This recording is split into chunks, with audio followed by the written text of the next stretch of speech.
Folks, hey, welcome back to the podcast with Dakota, an old buddy of mine. How you doing, bud? I'm doing all right. Headed back to the Midwest from a week in Georgia for work. I've been to Georgia a few times. I have family down there. I actually had a cousin who saw Zac Brown band when they were a bar band in the late 90s. By the way, do you like country music? It depends. It depends on what we're talking about. There's some that's been done recently that I don't particularly like. Oh, the Florida Georgia Line era. Yeah. Kenny Chesney. FGL all day. For me, it's Zac Brown Band, Darius Rucker, Toby Keith, Rascal Flatts, Band Perry. You know, that 2000s, like early 2010s era, I love.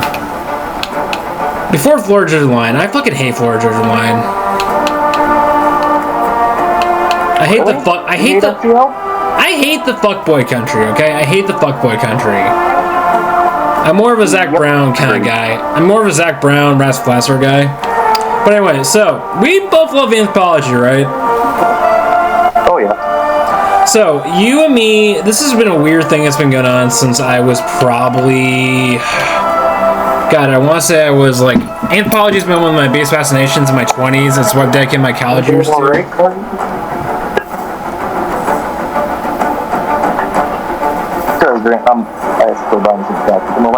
Yeah, so anthropology has been a huge interest of mine, especially like the Middle Eastern, like Canaan area. I actually came up with an idea for a D&D game where the characters playing like a Settlers of Catan but turned to a D&D game. Like think of like a Bronze Age collapse, sort of like Conan Age of Exile sort of D&D game is what I would do. Focus around Canaanite and Babylonian myth. Settlers of Catan? Well, it's a similar concept, like Catan, like Canaanite mythology turned into a D&D game is what I'm thinking about running one of these days. Ooh, that would be fun. Like a Bronze Age collapse, Middle Eastern sort of D&D world. You know, like Niflheim, realistic angels, the various demons, Leviathan. Mountains, deserts, magical forest. Yeah, and like Anunnaki, you know. And that shit just fascinates me. Canaanite mythology just fascinates me. For the record, this is going to deal with a lot of religion, folks. And me and Dakota both come from Abrahamic faiths, and we understand the material a lot. So if that doesn't jive with you, you might want to skip this. But if you're someone who's deeply fascinated by Apocrypha and like esoteric shit, stay tuned. You might be interested in some of this stuff. So the thing I've always been fascinated about with this shit was I grew up Catholic, you know. But then I started researching in things like the Book of Enoch. I discovered Eastern Orthodoxy in my first year of college at METC. And I was starting to like be impressed and like really fascinated by a lot of this like forbidden lore and all of this cultural stuff that didn't make the cut, you know? Yeah, I know what you're talking about. Yeah, and the more I delved into this shit, the more I'm like, this is like, where did all this shit come from? Is this real? Is this true? Like the Book of like all these like books from the Bible that were kept out, and all this mythology that is Jewish culture that we don't.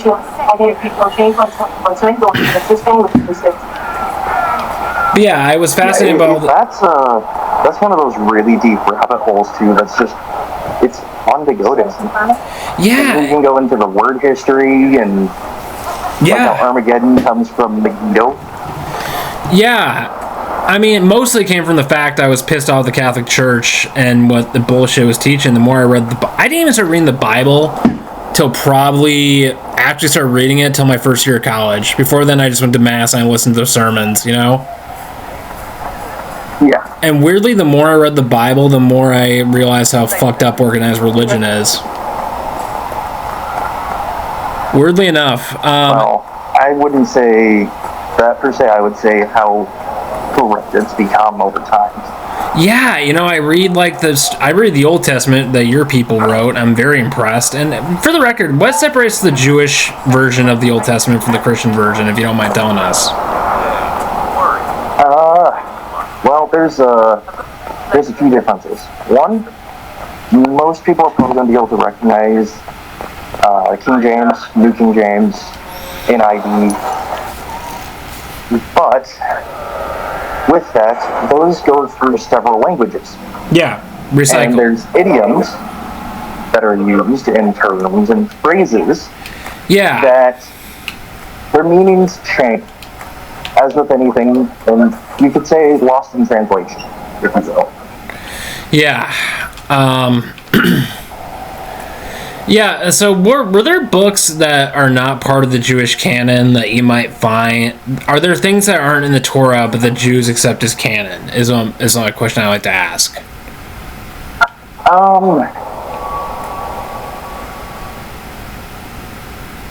Yes and no. So there is the oral Torah. Yeah. Which is essentially a commentary that aligns with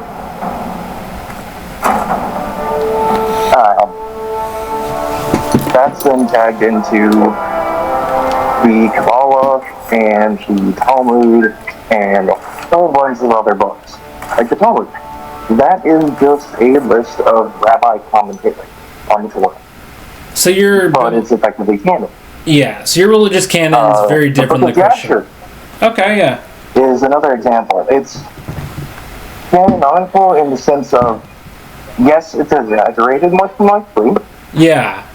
But it does still bring up events that are likely to have actually occurred. Or Maccabee, or Apocrypha and whatnot. Thank you for coming. Maybe you can The Maccabees are a completely separate sound. So the thing about the Maccabees is we know that is true. What are they doing in a bog?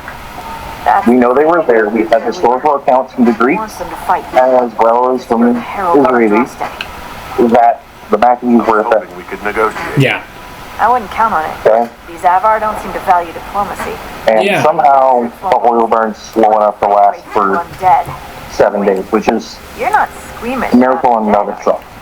Right, and you often tell me... If you aren't familiar, the story of Hanukkah is centered around the Maccabees, right? Yeah. And around the processing, the whole defiling the temple, right? That happened with the Greeks. The Avar hold up in the Well, they didn't have any oil, and the oil has to go through a specific process. It takes 7 days to refine oil in that process.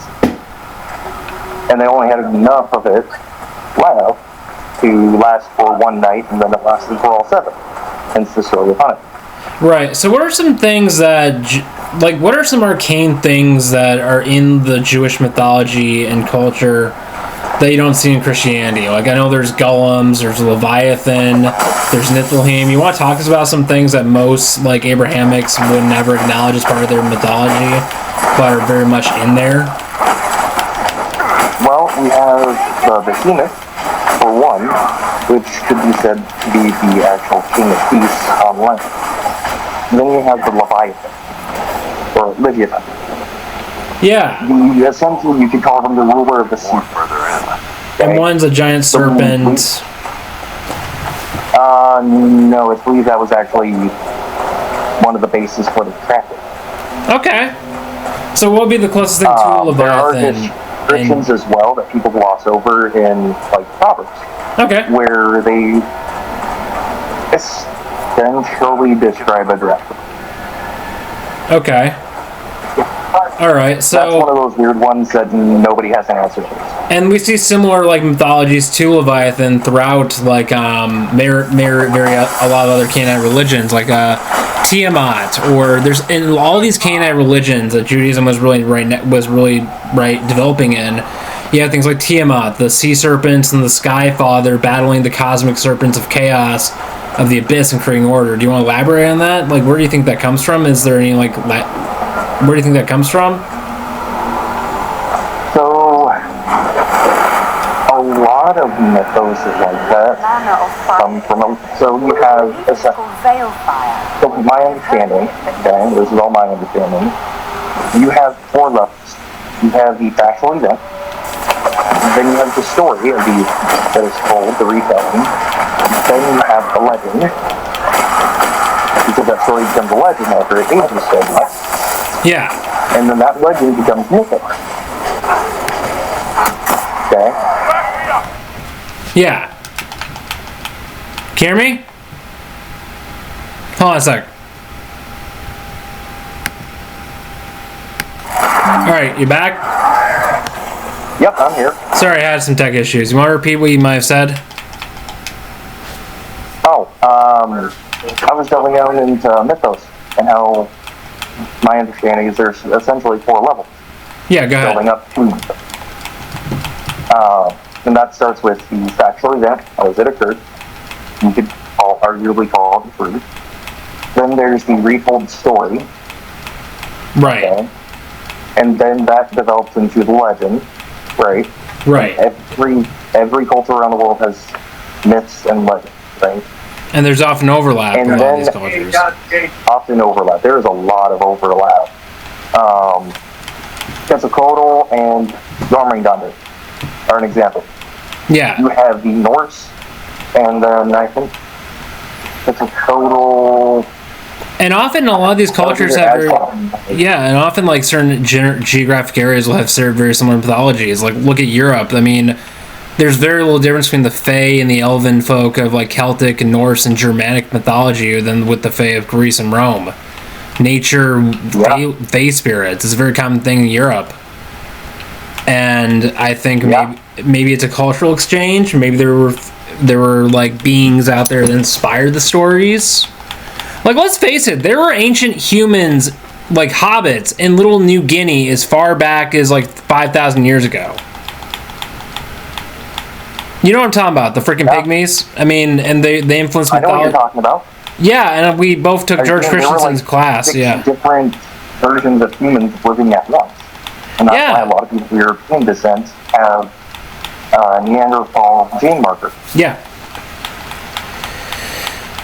And maybe that's where Bigfoot comes from. Maybe a distant relative of sentient humans. Maybe that's where Bigfoot comes from. Maybe that's where the myth of Sasquatch comes from.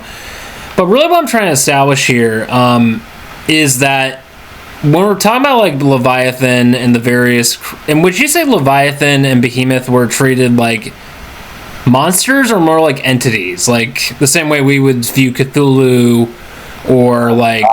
Well, how are they viewed? These like beings like Leviathan, Behemoth, how are they viewed?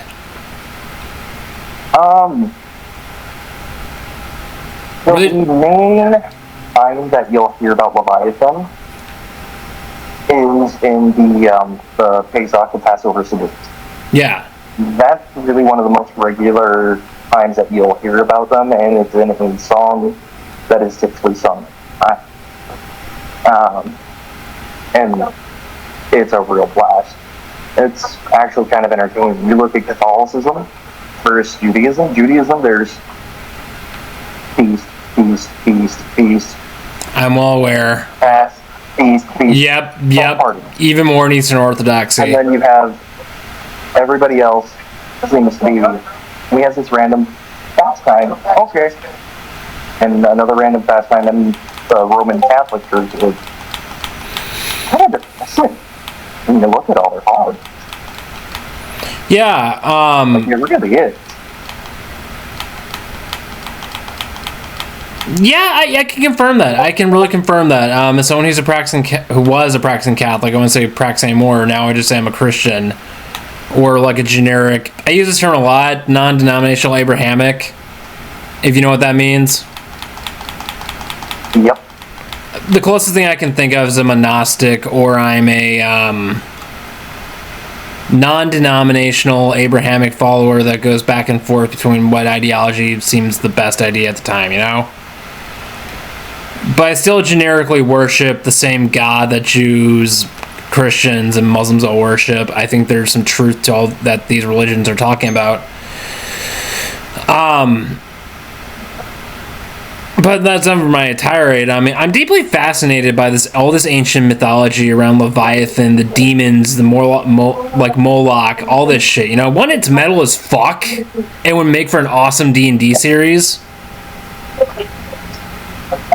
The other part is, you know, I grew up watching Supernatural. I'm like, okay, this would be so cool if this shit was actually in the actual religion and we were taught about this in Sunday school. Maybe more people would attend. You know what I mean? It's just...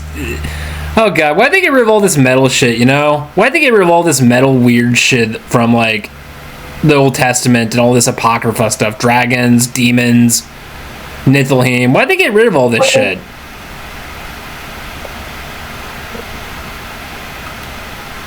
I mean, some of it has, actually, a lot of it has to do with Christianity's surgence throughout the world. Yeah. When you start looking at it, usually around the time that populations start transitioning into Christianity from pagan belief, Yeah. or from long-established semi-religious customs, because originally the Norse did not have a word for religion. They had customs. Yeah. So they were actually pretty open to receiving Christianity because it was just, oh, cool, New Testament. So They didn't care. So, were the Nords more accepting of Christianity than, like, was it hard to evangelize them, or was it more easier than a lot of people acknowledge?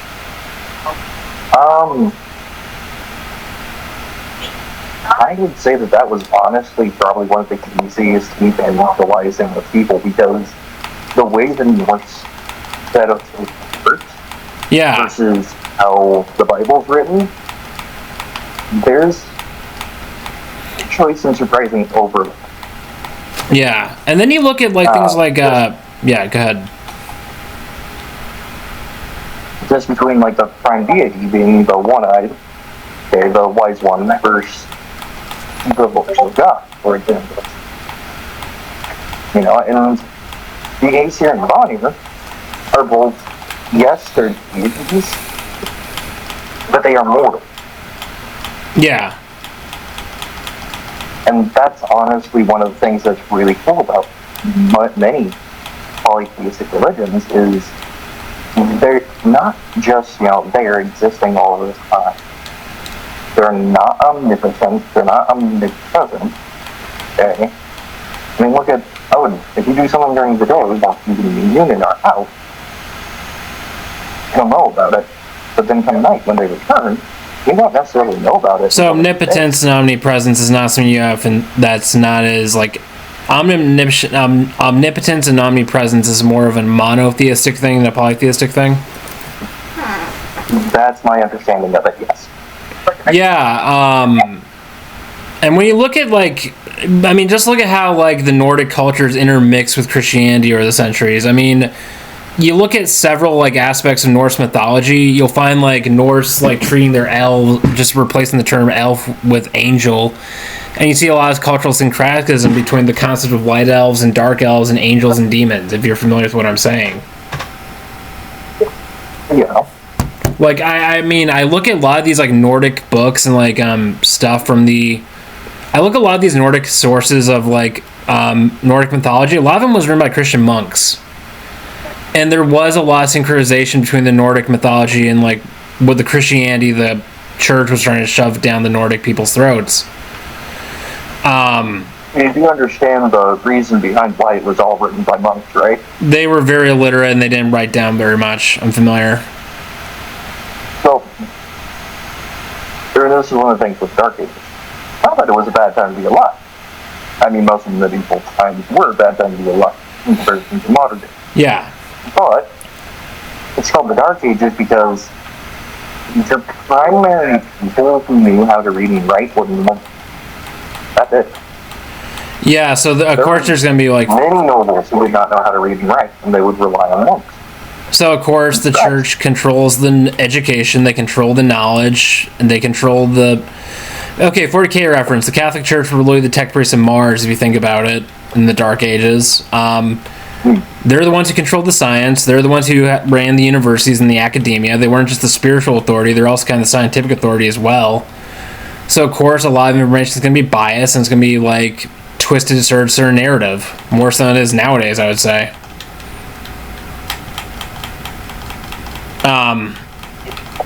What's your take?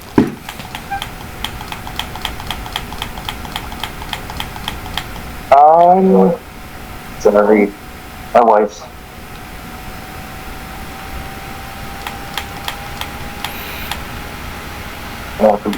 You're all good. You want to keep doing the podcast? Yeah, sorry about that. My wife was wanting to make sure that I wasn't flying into Minneapolis now. Yeah, you're all good. Oh, you're not with her? Okay, you're not with her? Okay. So, sorry. Yeah, you're all good. So, yeah, you're saying? Can you repeat that? Because I spaced on the question. Yeah, I was asking, so I was asking if you think, what I was trying to say was, it feels like the church was the controllers of the information. They performed sort of psyops. They were both the scientific and the spiritual authority. They ran all the universities. They ran academia. They controlled the library, especially the monks. So, of course, information's going to be biased. Yeah, other aspects I want to explore with this, I mean, if you look at Beowulf, you can see a lot of, like, Christianization of the Nordic people and how there's still, like, elements of Norse and Christianity all present here. Yeah. And I think, once again, I think, so you're saying the Norse, what did Norse Christianization look like? Did the Norse still, like, have the concept of their old pagan gods? They just gave them new names, new titles, and they were transferred over as saints? Was it like a mix of mythologies? What did Norse Christianity look like? It was more like they put down things and then picked that up all of a sudden. Okay. So, I mean, I think the Book of Revelation on Norse would have probably been down with that as like and they probably intermingled that with what's it called? Ragnarok. Well, it is remarkably similar to Ragnarok if you look at it. Yeah, so maybe cultural... That's one of those funny and awesome things. Yeah, just imagine a Christian Norse church. Like a church that's very Nordic.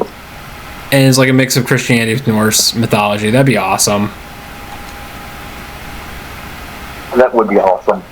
I mean, just look at Elder Scrolls. Wouldn't it be cool if church looked like the worship of the Nine Divines? Wouldn't that be awesome?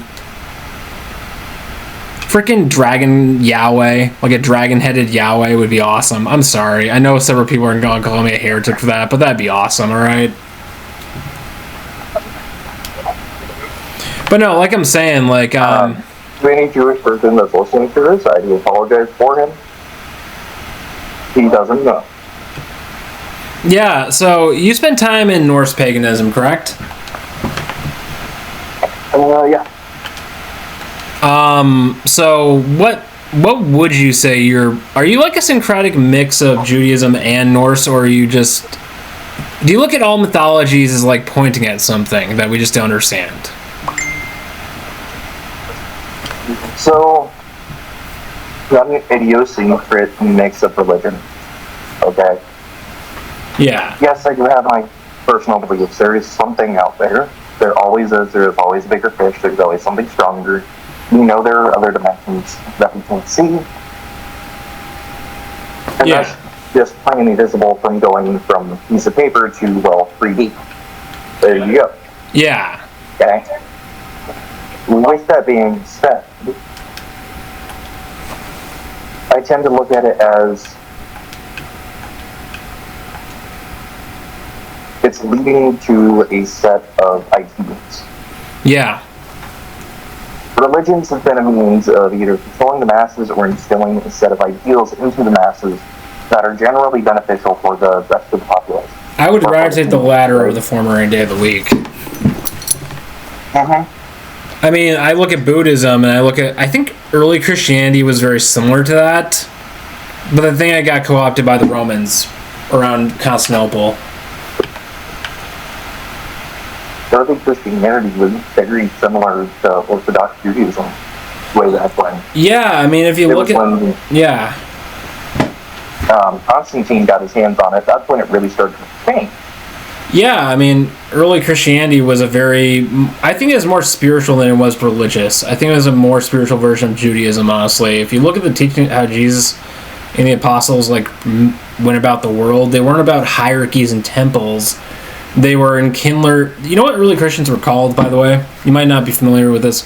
We were called the Way. We were called the Wayist. That makes sense. And just the sound of that sounds so different than a freaking the monastic temple religion of the Vatican. That sounds so different when you hear those words, if you know what I mean, you know? It sounds like a monotheistic version of Buddhism. That's just my interpretation of it. Yeah. What would you It's still very different from Buddhism, because the thing about Buddhism, yeah, that really, when you look at it, hardcore ultimate goal is to end suffering. yeah, And escape reincarnation, because reincarnation is suffering. With Yeah. that being said, there's also a lot of gratefulness, thankfulness, realization that you do have one life. You may reincarnate, you may get memories, you may not. And it's a lesson in karma. yeah. I still That is something that's seen around the world with karma. Is, you know how bad things keep happening to people that do bad things? yeah, Or for some reason, and that's something that doesn't mesh with Christianity or Judaism very well. Because karmic ties can start from past life. If you do something amazing in your past life, you get good karma, and then your next life is going awesome, that's generally the explanation. yeah. I don't know how I feel about reincarnation, honestly. I honestly, I can't prove it. I mean, it doesn't exist. But there are aspects I do agree with. Like, when it comes to reincarnation with me, I look at it from my own lens as a Christian mystic, because, you know, I do the whole Gnostic, Eastern Orthodox sort of, like, mysticism. I even had a very good friend who was an Orthodox priest once. Rest in peace, buddy. He was a good guy. The afterlife isn't, like, two places in, like, this mystic Christian tradition I've discovered. There's like it's kind of very similar to what you described with the pit, Gehenna, staircase mentality, if you're familiar with those things. Like, I vision the afterlife in a very staircase, almost very Jewish way of looking at, like, heaven and hell, and that there's realms in between. I think if you don't go straight to the paradise, heaven, which I don't think you get there by following all the rules and doing X, and X. I think you go there based on how true and loving and kind you were. That's just my interpretation of, like, what the Abrahamic religion kind of teaches. Like, and this is what how do I say this? Okay.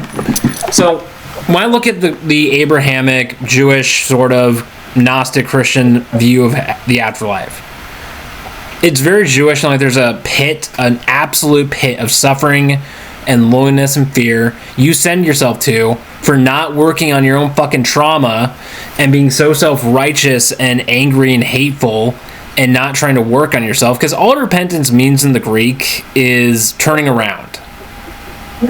That's all repentance means in the Greek. And you can be an atheist and repent without believing in anything. That's my cosmic view, you know? The conscious effort to choose good over evil. That's what I think repentance is. And I hope to think God looks at it the same way. I could be wrong. I don't know. I think based on how you live your life in this world, your journey through the afterlife will reflect that, if that makes sense. Like, if you're that does make sense. if you're like an absolute... I have something to add that does kind of come from the Kabbalah side of Judaism, if I remember right, which is the pit is not a place of suffering and loneliness. Okay? Yeah. So, now the place that is the place of suffering is Gehenna, the lake of fire. Yeah. And yes, there are people there. Okay? And they don't send themselves there for, like being, the people like... who mess with kids. Yeah, Don't mess with children. I think, yeah, and that's what I think purgatory, the pit, the staircase, is meant to represent. It's a reflection of having unsolved issues and working on them throughout the afterlife. And trying to... You understand what I'm trying to say here? It's kind of like... I think when this pit, this cosmic, like, staircase, you're going over your past... You view your past life. You view the lives of your mother and your father. The life of your friends and what life was like after you left them behind. You know what I mean? You watch the people you care about. You pretty much explore all time and space, and you either get humbled by it or you refuse to work on yourself. Think of like cosmic therapy, if that makes sense. That's my view on what the afterlife is. And I think reincarnation, in my sense, is just traveling throughout all time and space and realizing things. That track with you? Yeah, that tracks. I can understand where you're coming from. That actually kind of heads towards some of the more interesting sides of Judaism.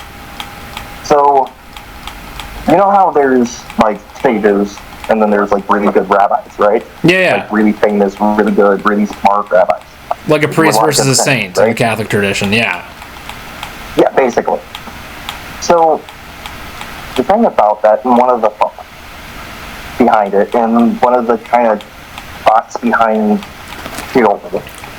it is you're set there to await the next chance for your soul to go through, and basically you're being laundered. So you're being cleaned as you go through. You're giving your soul's being given chance after chance after chance. Yeah, and actually, honestly, traditional Christianity is very similar to that. Orthodoxy, all of it, there's a lot of like references to that in older Christianity. Yeah.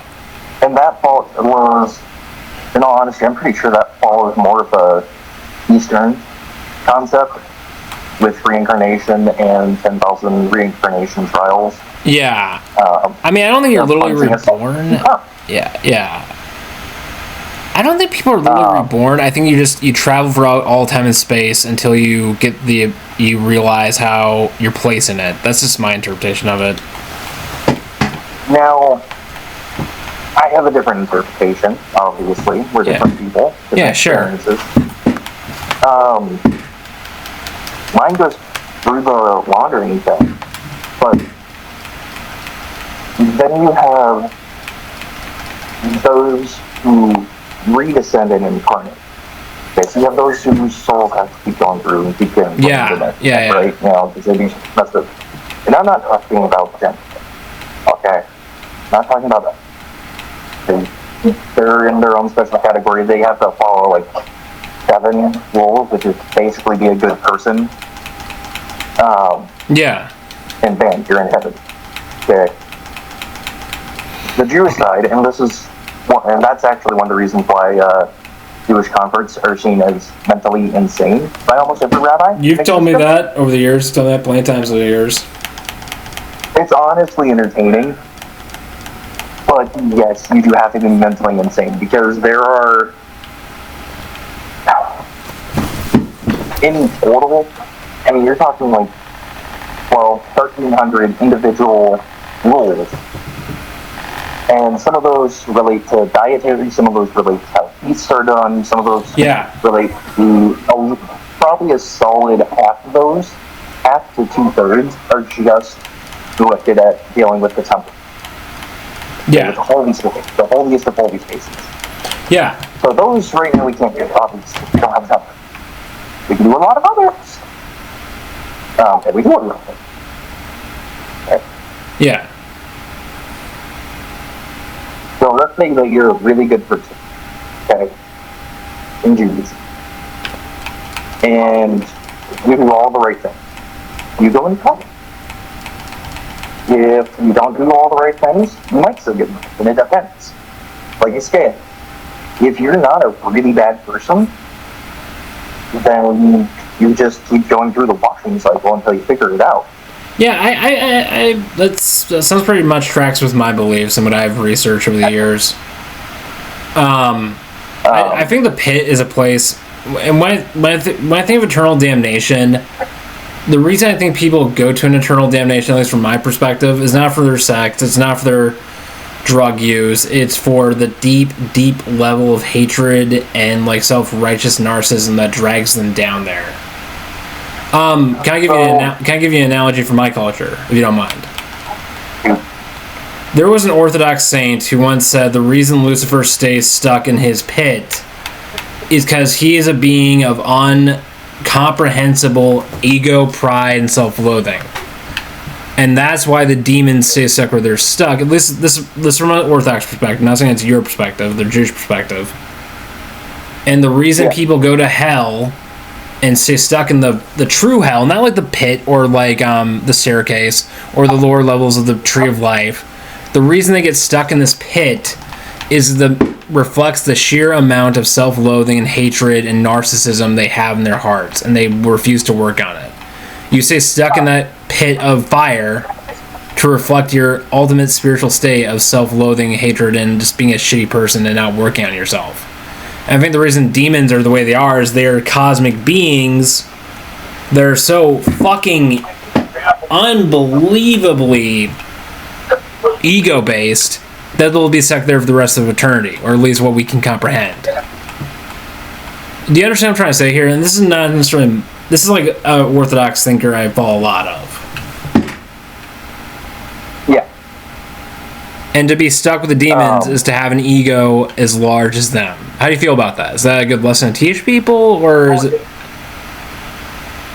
How do you feel about that spiritual perspective, from your perspective? Egoism is a problem. Yeah. And I'm going to say it right now. There are, in every culture, in every religion, in every place, people who think they can get away with things in this life with no consequences. Okay? Yeah. Right? And they think that they have unlimited chances and unlimited opponents. They don't. No one does. Yeah. If you screw up bad enough, you're going. That's why the rule of the general rule that everybody needs to follow is don't mess with kids. Yeah, you don't be a bad person. Don't mess with kids. That's the rule. Yeah, okay? Yeah. It explicitly is believed that people who do that go to bed. Yeah. Explicitly. Yeah. Yeah. So.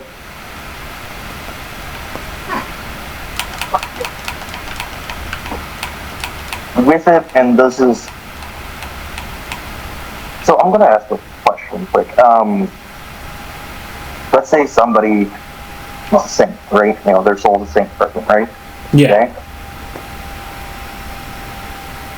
Okay? You believe that there are times and periods where they are asked to descend again.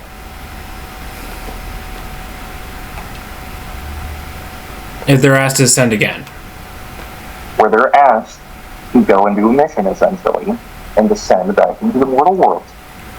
Okay? Yeah, I'm following. Because the times are so dark that they're needed. Or someone like them is needed.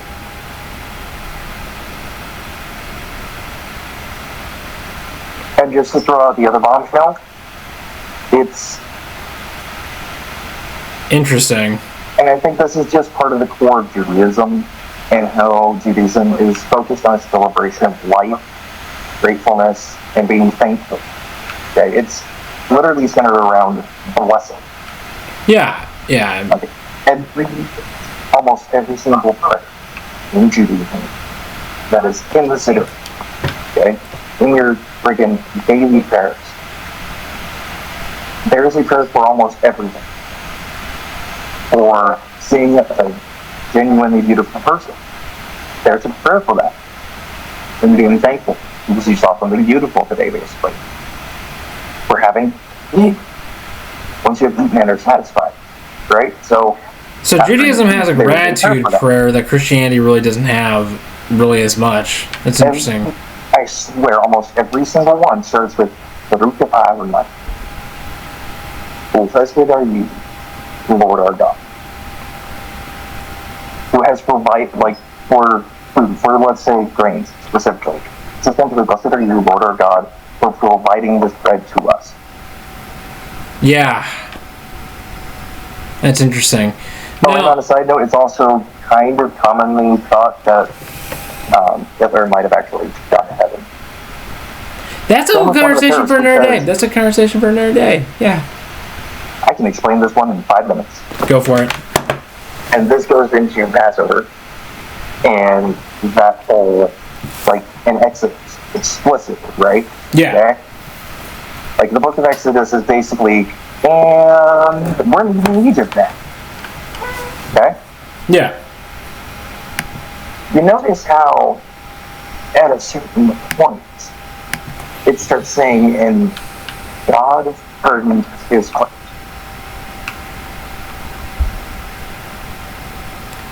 The Pharaoh at the time, had basically given up by like the 4th or 5th plague. Okay? Yeah. But God hardened his heart. God used him as a tool. Just like the Pharaoh. In 1917 or 1918, Yeah. the Jewish community of Europe, who was knowledgeable and had attended education, right? Yeah. They had the technical know-how, were invited into the Middle East. The letters still exist. You can look them up online. I wish I was. I'm not joking on this. These letters exist. It actually was a thing. Funny how that's like right after World War II. Okay? Yeah. And that's also around the time that oil was found in the Middle East.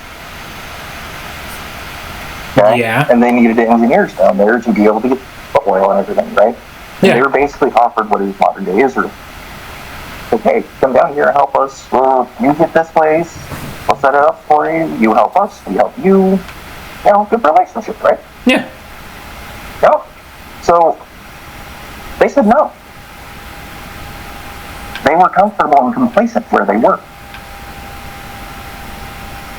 This changes the backdrop for World War II pretty drastically. When you really start looking at it. It's part of prophecy, Okay. is from the Jewish perspective. From the Jewish perspective, Hitler was a tool, Like Pharaoh. like Pharaoh. Ramses, right? Stalin's a different matter. Stalin was not good, but Hitler was a tool. Yeah. You figure, and there's a little inconsistencies that don't add up. Is the reason why. So you've got this whole thing going on of, okay, well now that they're here, well, gotta move them out. You're not supposed to be there. Not where you need to be. And it was around the time that they started getting really, really crazy, Nazi Germany in the 1930s. Yeah. People started leaving a lot more and going to what is modern Israel. Right. And there's been a presence there for a very long time as well. Yeah. And also an Arab presence. And this goes back into Palestine, or Palestina, as the Romans called it, which is why Britain called it Palestine. So yes, the Romans invented Palestine. Advanced. All right. There's the history lesson for the day. Look at the root of where the word comes from, and you will have the story behind a lot of interesting places. Yeah, so switching topics, back to the esoteric side. When I read the Book of Enoch, and we look at Niflheim, and we look at the Watchers, is that just mythology? So, about that. And this is one of those things, I'm not sure if it's actually 100% legit or not. I would like to think it is. But we have found many, many places with iron beds, stone beds, large stone beds, large iron beds, large remnants of housing. And we have found, apparently, there are reports that we found giant skeletons ranging from 7 to 13 plus feet tall. Yeah. And The Nephilim were recent giants. And where are these statues, these skeletons found mostly? And is it covered up? Because a lot of people on the internet will say it's fake. Pretty sure it's covered up. A lot of them are found in the Middle East. Okay. And you And told I'm talking me, across Iran, Iraq, and Afghanistan. yeah, and you told me that there's like a lot of dark, occultic archaeology out there that doesn't get the attention it deserves. You're telling me once about a city in Turkey that you think has something to do with the Tower of Babel and the flood myth?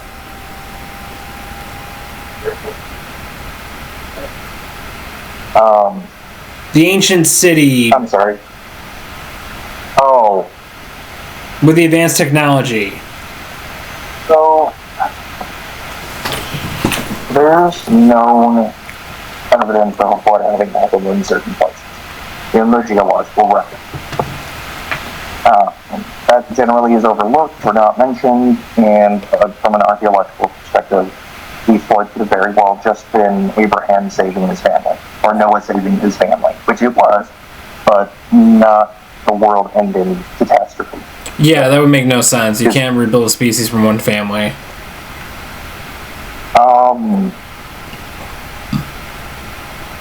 Yes and no. There's also some things out there like, okay, so you have Adam, right? The first humans. Yeah. Who their kids there? They only had 3. Cain, Abel, and Seth. Yeah. Cain killed Abel, so they were down to 2. Cain wanders the world with a monster, a first one, if you will. And in the process, he might still be running the world today. Okay? Like that's the thing, is he's just for the rest of eternity because he messed up so bad. He was exiled to land nod. So don't be like Cain. Yeah. So the story of the Tower of Babel. Who'd they marry? Yeah. Who'd they marry? That's the question. And the answer is there were other things there. But I think what's oldest it was made with the garden. Okay. So my question yeah. So go on. Yeah. No, it's all good. I'm enjoying this conversation. The story of Book of Enoch and the Tower of Babel, you've told me in the past about there's archaeological evidence for like maybe there was a very advanced civilization in that part of the world that might have had, and that's where the Anunnaki come in. You want to elaborate on that?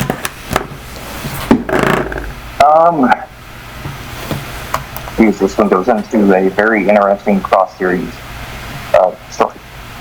So, everybody's familiar with Atlantis, right? You know, Plato's favorite city. Yeah. Hyper-advanced technologies. Yeah. And Stargate's kind of ran with that, which was also very cool. I loved SG-1.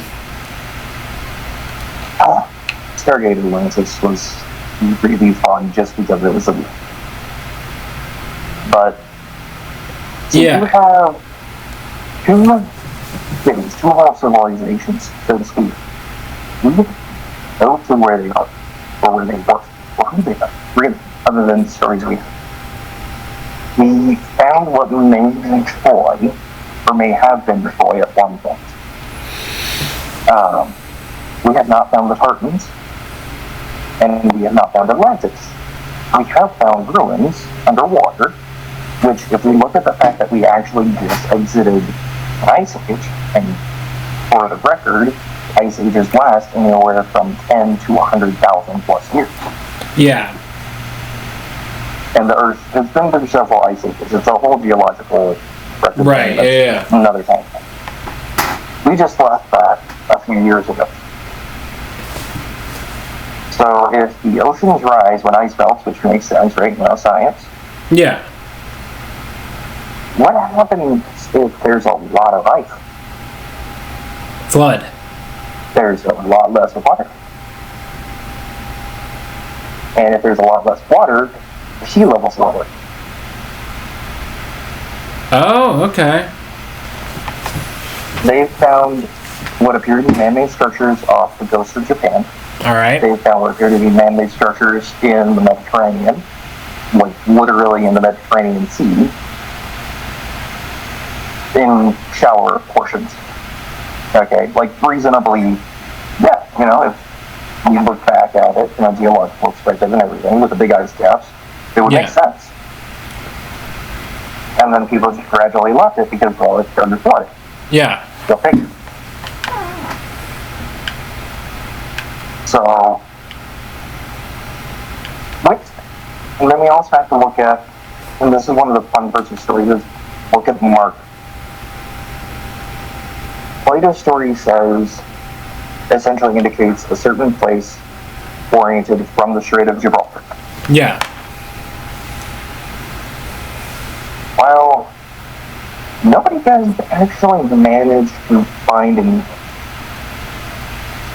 And this is also another one. Timothy Pond from South America. They just kind of mysteriously disappeared as well. So there's three more civilizations that have just, they're gone. What happened? We have no record. We don't know what happened to them. They just disappeared. Yeah. And my thought is the records that actually told us more about those civilizations were burned in the Library of Alexandria. Right. Is it... Which is most unfortunate. Yeah, and we can blame the Christians on that one. Greeks. I'm blaming the Greeks explicitly on that one. Yeah. It's all their fault. Yeah. They messed up a lot of stuff in the world, like the British. Lord, do I hate the British. Who do you hate more, Alexander the Great or Napoleon? Do you like Alexander the Great? Do you like Alexander the Great? I have issues with the Greek Empire, as it was.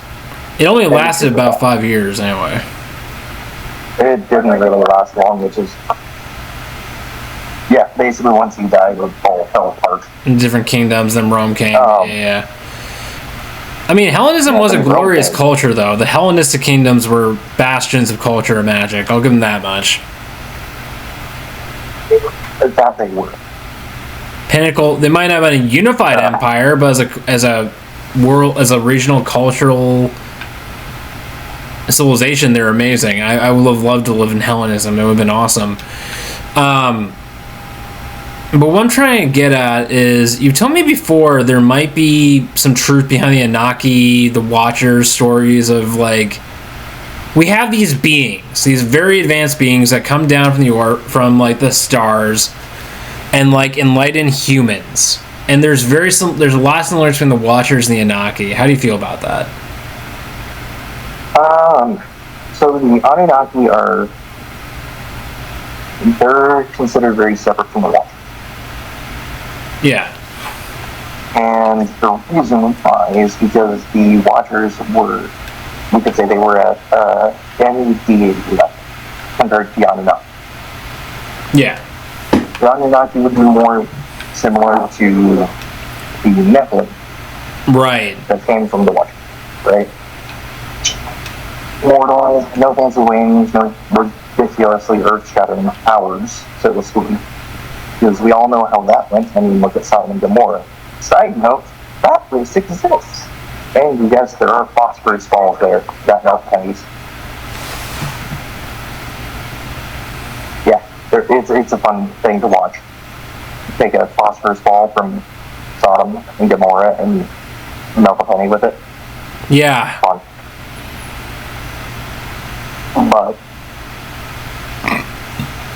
so that's, like, honestly, that should tell you the ridiculous power that angels are believed to have. Right. And these angels, the Watchers, what is the general gist of what... They fell in love with mortal women, correct? If we trust the Book of Enoch, Genesis story. Yeah. They fell in love with mortal women. Lust. They lusted for mortal women. Okay. Yes. Because they were spiritual beings. They didn't have gender, per se. They were attracted to these vixens. These were attractive women. They come down.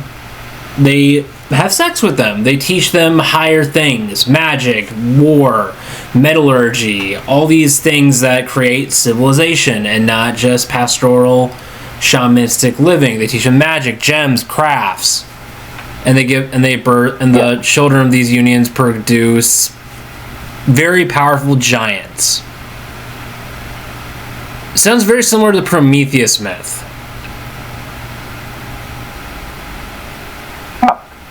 Sounds very familiar to Prometheus. It sounds very similar to Prometheus in some ways. Yeah. How do you feel about that myth? How do you feel about that myth? And do you think there's like any... Where do you... Are there things that you feel are more than just myth about it? So, probably just a scientific explanation perspective, yes. The whole gigantism thing would have actually existed. There are points, and this is the fun part with geology mixing in with everything, there are points where we can see the atmosphere shift. Okay? Yeah. And we can see our ocean shift. Right? Yeah.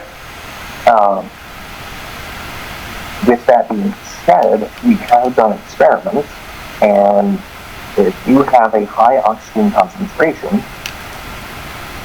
you can get really large vegetables. So if plants and animals increase in size, potentially during that time period, Yeah. what about humans? And there's also the fun part that I don't think is understood. The firmament. Right. I mean, most people don't, it's not clearly understood by a lot of people what that actually means in the Bible. And what it is, you can think of it as a giant water ball surrounding Earth. Okay. Locking in our atmosphere, locking in O2, increasing O2 levels, which we do have seen with the dinosaurs, actually. Yeah. Again, the geological record actually supports that, yes, we did have a higher oxygen content at one point, which Right. is why we were able to get the megafauna.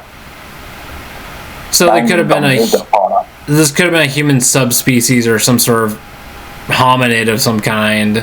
That's one possibility. Yeah. But And the whole they were all huffing O2 and being real smart. But the idea of like these cosmic beings coming down, like these aliens, angels, whatever you want to call them, these deities coming down to Earth, teaching humanity the ways of all these craft that take us from being a pastoral, shamanistic people into city builders. There's something about that just interests me so much. Not even city builders. Empire Because builders? if you look at the world as a whole, no. Just the increase in technology. The thing Yeah. that turned us into city builders is agriculture. Yeah. Obviously, you have to stay in the fields. And you have to put work in to expand the fields and everything, right? Okay, makes sense. Agriculture. Yeah. That killed the hunter-gatherer stuff, right? Yeah. With that, every region, I'm pretty sure every region in the world that has humans, has some form of human mythology, has something similar. Yeah. Okay? The DNA has something similar. There's similar stories in South America for multiple cultures. There's similar stories in Africa, in Asia, across. Yeah. Friggin' Lord knows all the crazy stuff that India has, which I can't, because, Jesus, they have a lot to process information-wise. But there's a consistent thing of when something descended. And then we gain knowledge. Yeah, Greeks had Prometheus. Yeah. Yeah, like in ancient India, there's a craft that's in Hinduism, so like mythos, right? Yeah. They're technically speaking books. Because books from stuff. Remember right before Vinyana. Yeah. But the thing about it is, it also goes into explaining how they were constructed. Their exterior was basically wood, but they had a ring of liquid metal circulating inside. Well, what's liquid metal at room temperature? Yeah. There's a tomb in China with a sword that is sharp as all get, and really complicated metallurgy that we didn't think existed yet. It's like the Ulford swords for the sword that's in Europe. Crucible steel. It makes me think of Valerian steel from Game of Thrones. For the Norse for like 200 years later. But Yeah. the Norse were also massive. They had a massive trade network. Yeah. They were riverboat people. And there's records of them making their way down into Arabia. Right. And the description of them is essentially people padded with Yggdrasil and all sorts of cool stuff. Yeah, I mean, way down there. Like that's one of the ways they describe. What strikes me about the Book of Enoch, it presents these crafts that the humans learn as forbidden crafts, things that set them apart from nature. And, that really reminds me of what George, a professor that you and me and other friends of mine have had as an anthropology professor, the fruit, you know what I'm talking about, the forbidden fruit was the discovery of agriculture. And he'll use verses to describe how we lived in communion with nature, and this discovery of owning and tilting nature to our own design is what led us from falling from grace. It's a really interesting theory. I really do enjoy that concept. Because agriculture was the beginning and the end, let's face it. Yeah. It was. It really was. It's also one of the reasons why our population was able to explode. And there's both good and bad that come with that. And if you look for the Book of Enoch, you could say, yeah, teaching people metallurgy and magic. Yeah, these are obviously good things that these higher beings knew. But you can make the argument it's kind of like Prometheus. They weren't ready for said information yet. Or maybe it wasn't God's will they have this information to begin with. You understand what I'm trying to say here? Yeah, I know what you're trying to say. I kind of feel that way when it comes to the forbidden crafts. I mean, it implies that magic is not inherently demonic, and this knowledge of there's an old saying, magic is just advanced technology that's so advanced we don't know how to perceive it as anything but magic. So there comes the ancient aliens kind of concept. Yeah, the general thought is magic is science we don't understand. Yeah, I have pagan friends that say the same thing. Because magic explains itself. It's magic. It just does its thing. We don't know what happens with it. Yeah. We don't know the laws that govern it. But back to what you were saying with the agriculture stuff, thinking about it, you could look at Babylon. Yeah. Okay? And how it says that they were building a giant tower, right, to reach God. And then they all ended up getting different languages. Yeah. Okay? Tower of Babel. So, from there, you start going through to different regions, and you start seeing that not everyone pursues agriculture of any sort. Some have a mix of agriculture and hunter-gatherers. Okay, small food plot areas that they rotate around depending on time of year, right? Yeah.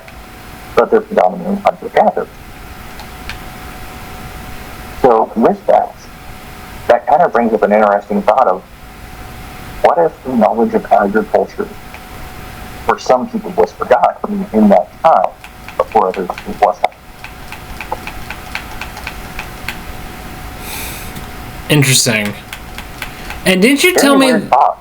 You told me there's an existence of a city in Turkey or northern Middle East that displayed more advanced technology than should have been there at the time. And then you were talking about things like giants being found near this city, this site. And you're talking about you're talking about Cahokia. Yes. Cahokia. Yeah. It's believed to be the oldest human-built structure, right? And this thing compares to massive tablets. And every single one, ultimately speaking, is trying to depict a story that we don't understand. Yeah. We don't know how they were built, because at that point in time, they shouldn't have been able to be built. And you're talking massive slabs. It's like Stonehenge. Yeah. The pyramids we've kind of figured out. Stonehenge we might have actually figured out. There was a dude that just set up a cantilever system. Yeah. He was able to do it with the actual weight of Stonehenge. So now we just have to figure out Cahokia.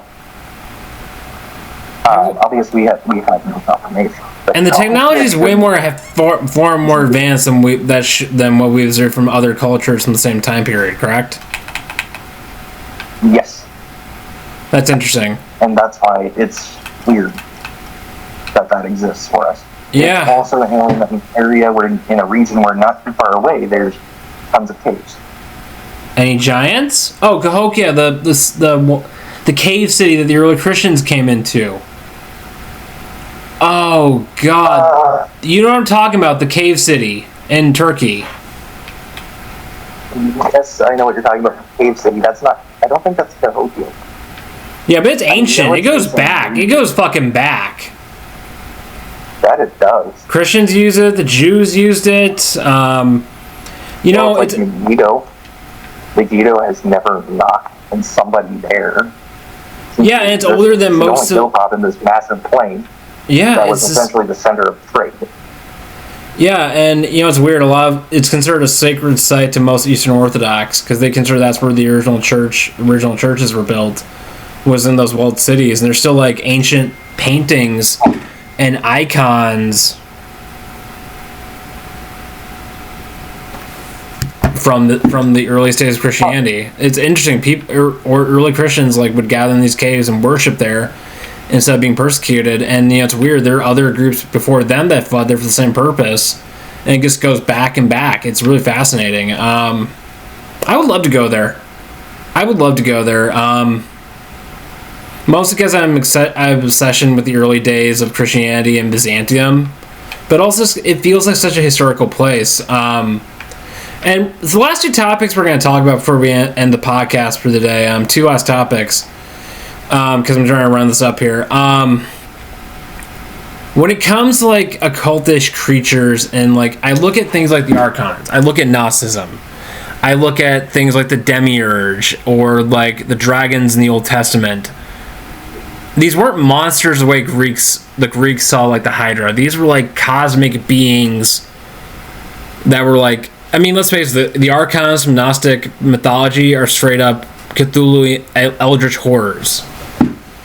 Do you think? Yeah, what's the inspiration? I'm believing a lot of stuff that comes from Greece because the oracles were literally getting high on volcanic things. Yeah, but no, the Gnosticism, the demiurge, all that stuff. How do you feel about that? The archons, like these cosmic beings that ruled over entire parts of the universe, the demiurge, stuff like that. How do you feel about that stuff?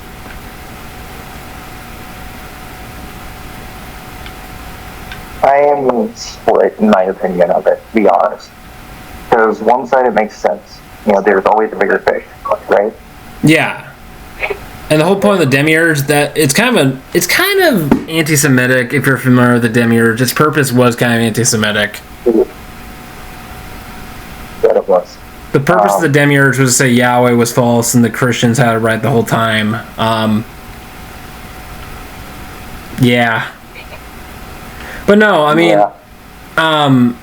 so that's interesting. And for all these Gnostics out there, I'm not disrespecting you guys.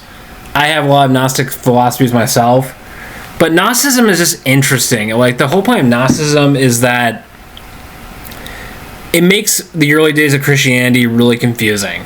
Because here's this mystery religion that develops right around the same time of Christianity, has a lot of the same teachings, attaches itself to the teachings of Jesus Christ, and yet they're persecuted by... The fact that there are all these different versions of Christianity since the very beginning, calling each other heretics, it makes it hard for me to see where the rub is, you know, where the truth is at. You know what I mean? Yeah. What's your take? Was there an organized early church, or was the Middle East was full of all these different philosophies and spiritual truths at the very same time Christianity was coming into its own? So it kind of makes the synchronization of all of it. You know what I mean? Yeah. What's your take?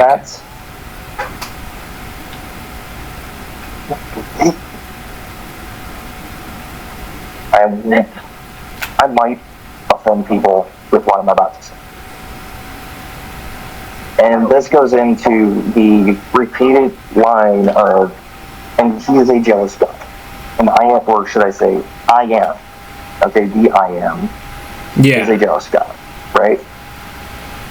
And that's why people were no idols, right? Yeah. Okay? That's so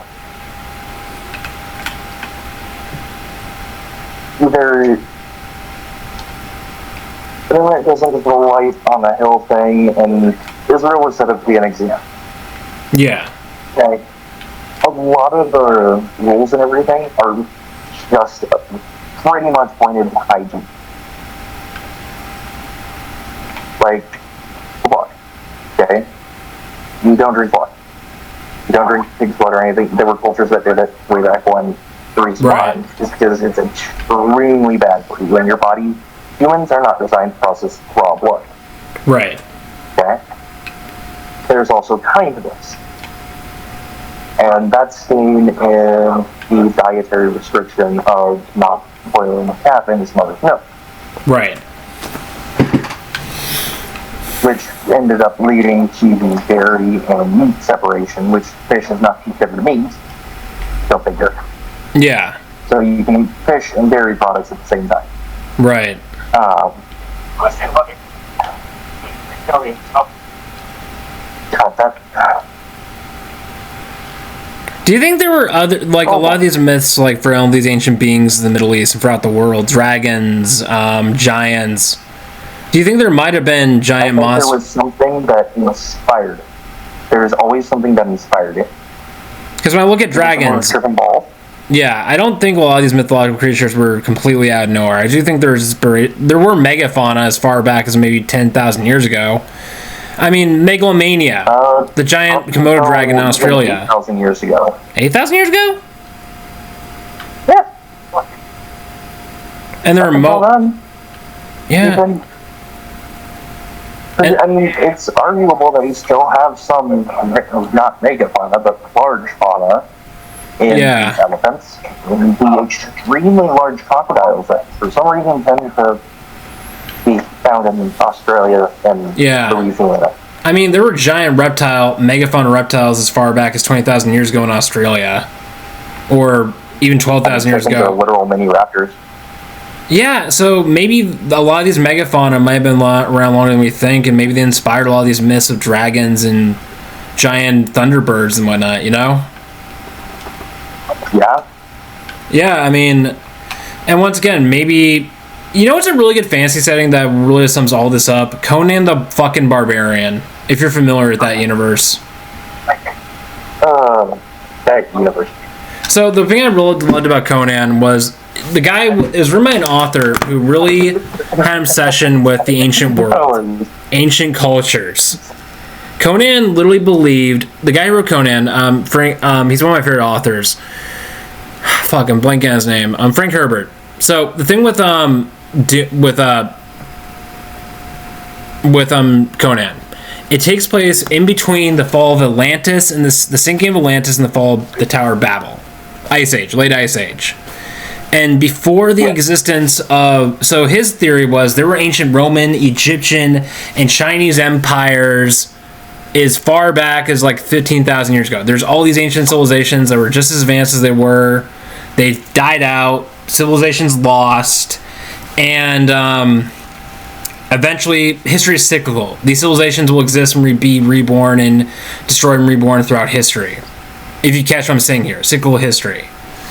Yep. The guy also wrote about like ancient giants, ancient alien ancestors, demons. And I find his mythology so interesting as an anthropologist and someone who studies it, you know? Yeah. Do you think there could have been ancient prototype civilizations as far back as the Ice Age? That were like at Greek levels or Atlantean levels?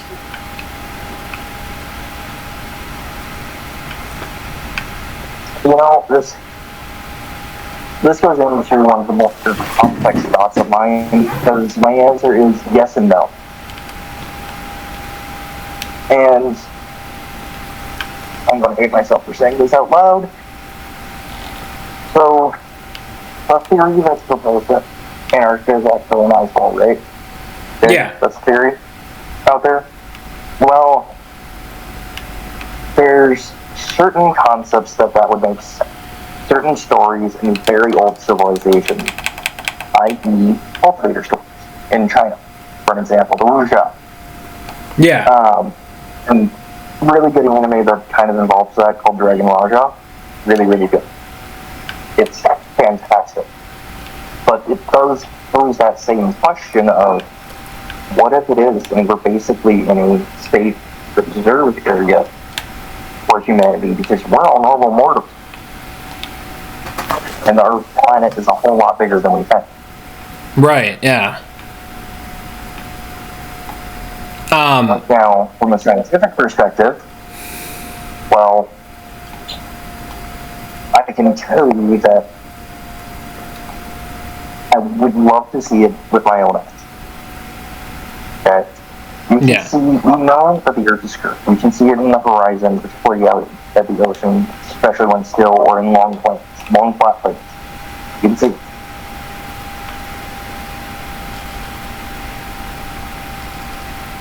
But we also still are missing like 2/3 of our planet's worth of actual exploration in the night. We're missing 2/3 of explorable land on Earth. Not explorable land. Surface? Explorable planets. Explorable planets, okay. Surface, down, going, like, we barely have touched the surface of the ocean. We've figured out most of our continents. There's still areas that are extremely remote, and good luck getting there.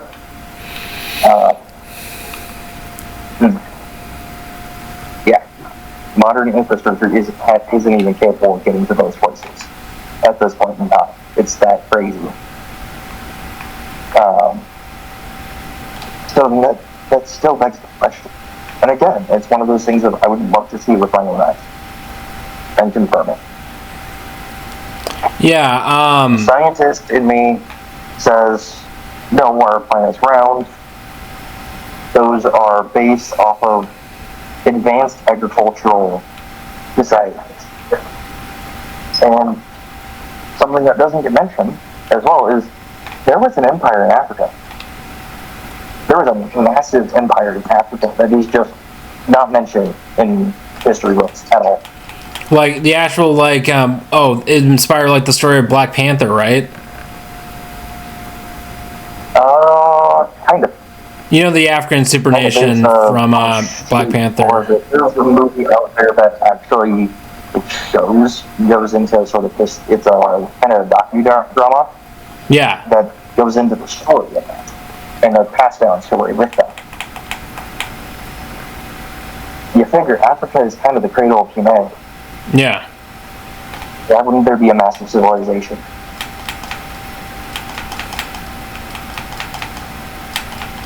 Huh, yeah. So, like, the more we learn, the more we know, the more places we go, the more we realize that what we're taught in schools, in primary education, doesn't necessarily match up to what actually happened. Yeah. Or what was actually. And we're missing so much information and so much history because of events that have occurred throughout history multiple times. From the Dark Ages, which were called. George is the one who taught this and explained it. It's only the Dark Ages because we don't have hardly any record. Pretty much no one knew how to read or write. And then before that, you continue going through, and then the victor gets to decide what history is, right? So, yeah. Well, it was the victor in the world for a long time. The Catholic. And its merchant terrorist arm, the East India Trading Company. Yeah. Well, that's interesting. And then there's like the burning of the... still standing at the end is one that actually writes the history books. And there's ancient libraries that have been lost with all thousands of years worth of knowledge. Alexandria. I think there's a massive library in Turkey, actually. The Crusaders burnt down. Maybe it's Armenia. I think it was Armenia. I thought they actually grabbed a bunch of books from there, and now they're sitting in the bottom of the Vatican. Because they do have a lot of books down there. They have so much shit beneath the Vatican. It's not even funny. You know, there's parts of the Vatican you can't even enter. If you do, you'll be shot. They have some forbidden shit down there. There's some forbidden shit down there they don't want people knowing about. Now I'm curious. there's huge libraries beneath the Vatican. And the trads like to use this as a conspiracy theory. I think the Catholic Church, the Catholic Church has been taken over by the Antichrist, blah, blah, blah, yeah, superstition. But there are ancient parts of the Vatican that only very, very select, authorized clergy are allowed to enter and read and study. Well, it's like the... That also goes into explaining a little bit about our library under the Vatican. It's kept at such a low level, it's dangerous for people to go in there for too long. And because everything is so old and delicate, you have to have specific training on how to handle it. So, again, we go into, well, they're preserving history, but they haven't digitized anything, which is a problem. Right. So. Yeah, and then there's what's in the records. Yeah, so in the last time I'll ask, what's your take on the Anunnaki? What stands out about that mythology to you? And are there some things that don't add up? Anthropologically and archaeologically. They fall into the superhuman category. And they just kind of appeared and then disappeared. Like, that's the thing that doesn't add up.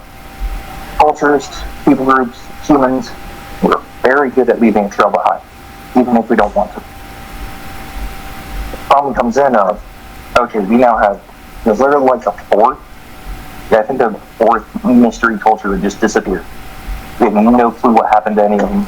We have burial markers, we have no records of them other than the mythos. Yeah. What happened to them? What happened, and this all falls into a similar time frame. Before recorded, all this stuff falls under like the 10,000, 12,000 mark. All these shit kind of starts falling into that mark. Pre-Alexandria being burned. Yeah. Pre that. Yeah, it's interesting. Is there anything you'd encourage people to know before we head out on this? Where are places you recommend them to study, like, interesting things, and what are some interesting concepts of anthropology that are esoteric you'd recommend? Well, for our American folks that might be listening, America Unearthed is a great archaeological-based show where he goes through and he shows archaeological sites and the actual evidence and everything that's there, and it begs some serious questions about our recorded history. For the rest of the world, National Geographic actually has covered a lot of stuff. If you start digging into the archaeological magazines and journals, that's the place to go. If you're interested in it, go friggin' look at it. There's a lot there that doesn't make it out into the mainstream. Yeah, I feel like a lot of this stuff is usually labeled fringe science or pseudoscience. Would you agree with that, or is that just like a cover-up in your opinion? I think that there is some that is pseudoscience, and we have a clear definition of that.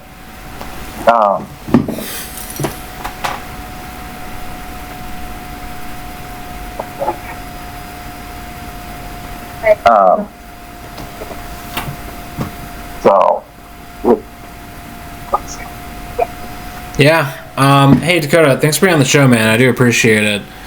I think we barely tapped the surface on this subject. This is such deep stuff. We haven't even burned a pebble on this. If you'd be down to talk about like this occult shit from now on, making like the primary focus of our podcast, you're more than welcome to. Dude, I'm pretty down to talk about this stuff all day long. Bring out some old books about. Yeah, thanks for the stuff. This is a good introductory to a series I could work on. I do appreciate it. Until next time, folks. Stay sane, and we'll see you on the flip side.